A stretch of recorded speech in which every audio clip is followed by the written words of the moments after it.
இன்பநிதியினுடைய பிறப்பு எல்லாமே இங்கதான் அவருக்கு. அவருக்கு இங்க தமிழ்நாடை தவிர அவருக்கு வேற என்ன நாடு? இப்ப அவர் படிக்கிறதுக்கோ, அவருடைய வேற ஒரு சுற்றுப்பயணத்துக்கோ, எதுக்காவது வெளியில ஒரு சுற்றுலா தலத்துக்கோ போறது வேணா வெளிநாடு. அவருக்கு எல்லாமே தமிழ்நாடு தானுங்க. அவர் பிறந்ததுல இருந்து அவருக்கு தெரிஞ்சது தமிழ் மட்டும் தானுங்க. முதல்ல அவருக்கு சொல்றீங்க. ஏன்னா கருணாநிதி வந்து தெலுங்குல நாடகம் போட்டிருக்காரு. ஐயா மூகா ஷாயின் அவர்கள் ஈவே ராமசாமி நாயக்கர் ஒரு படம் வந்துச்சு. அத வந்து ஆந்திராவுல போய் வந்து இது பண்ணும்போது இன்னைக்கு சீமானை அவர் ஆந்திரா தெலுங்குல நல்லா பேசுறாரு. எங்க அண்ணன் சீமானை நான் தமிழ்நாட்டின் தலைவன் சொல்லுவேன். கலைஞர் தமிழர்களின் தலைவனாவே இருந்திருக்காரு. தமிழர்களின் அடையாளப்பட்ட தலைவர். கிராமம் தோறும் இன்னைக்கு வந்து பட்டி தொட்டி எங்கும் நடந்த ஒரு தலைவன் கலைஞர். ஆமாவா இல்லையா? பட்டி தொட்டி முழுக்க நடந்தாரு. அதுக்கு முன்னாடி அண்ணாதுரை நடந்தாரு. சரி. அதுக்கு முன்னாடி ஈவே ராமசாமி நடந்தாரு. எதுக்கு நடந்தாங்க? சமூக விழிப்புணர்வுக்காக நடந்தவங்க, சமூக மாற்றத்துக்காக புரட்சி செய்த தலைவர். விஜயநகர அரசை இங்க நிலைநிறுத்துவதற்காக இந்த வேலைகள் செஞ்சாங்க. இல்ல மொழிவாரி மாநிலங்களாக பிரிக்கப்பட்டதுல அப்ப வந்து தெலுங்கர்களா போயிட்டாங்க, கன்னடர்களா போயிட்டாங்க, மலையாளிகள் எங்களுக்கு கேரளா தேசம் வேணும்னு சொல்லி வாங்கிட்டு போயிட்டாங்க. அப்ப எங்களை தமிழர்களை விட வேண்டியதானங்க.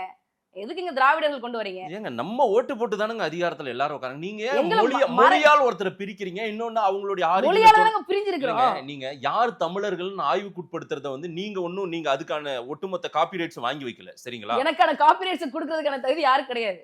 ஏன்னா நான் தமிழர். இல்ல தமிழ்நாட்டு மக்கள் ஓட்டு போட்டு தானே திமுக அதிகாரத்துக்கு வராங்க. அதத்தான் நான் சொல்றேன். எப்படி ஓட்டு போட்டாங்க?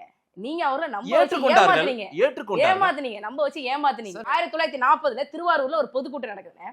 அப்போ வந்து அண்ணல் தங்கோ அவர்கள் வந்து ஒரு தீர்மானம் இயற்றுறாங்க. இந்த தென்னகத்துல வாழக்கூடிய தமிழர் அல்லாத மக்கள், தெலுங்கர்கள், கன்னடர்கள், மலையாளிகள், மராத்தியர்கள், நீங்க உங்களை தமிழ் மக்கள்னே சொல்லிக்கோங்க. ஆனா தமிழ் மொழியை தாய்மொழியாக கொண்டவர்கள் தமிழர்கள்னு நாங்க வந்து 1941 நடக்கக்கூடிய மக்கள் தொகை கணக்கீடுல நாங்க சொல்லிக்கிறோம். இதுக்கு வந்து இந்த பொதுக்கூட்டத்துல, இந்த மாநாட்டுல ஒரு தீர்மானத்தை வந்து நான் அறிவிக்கிறேன்னு சொல்லிட்டாப்ல. மாநாடு நடந்துட்டு இருக்கு. நேரடியா அவர்கிட்ட வந்து அண்ணாதுரை அவர்களும் ராமசாமி அவர்களும் இப்படி பண்ணக்கூடாது, திராவிடர்கள் தான் நம்மளை சொல்லணும் அப்படின்னு சொல்லி குழப்பி விட்டாங்க. அப்ப இவர் போய் தீர்மானம் வாசிக்கிறாரு. நான் இந்த தவிர நான் செய்ய மாட்டேன். நான் என்ன செய்வேன் அப்படின்னா, நீங்க தெலுங்கர்கள், கன்னடர்கள், மலையாளிகள், மராட்டிகள் நீங்க என்னனாலும் பண்ணிக்கோங்க. ஆனா தமிழ்நாட்டில் இருக்கக்கூடிய தமிழர்கள் நாங்க எங்களை தமிழர்கள் தான் அறிவிப்போம் அப்படின்னு சொல்லி சொல்றாரு. அப்பயே பிரச்சனை வந்திருக்கு. ஜின்னா கிட்ட போயிருக்கிறாங்க. ஜின்னா கிட்ட எதுக்கு போயிருப்பாங்க? அண்ணாதுரை அவர்களும் ராமசாமி அவர்களும் போயிருக்கிறாங்க. ஜின்னா கேட்கிறாரு, என்ன கேட்கிறாரு?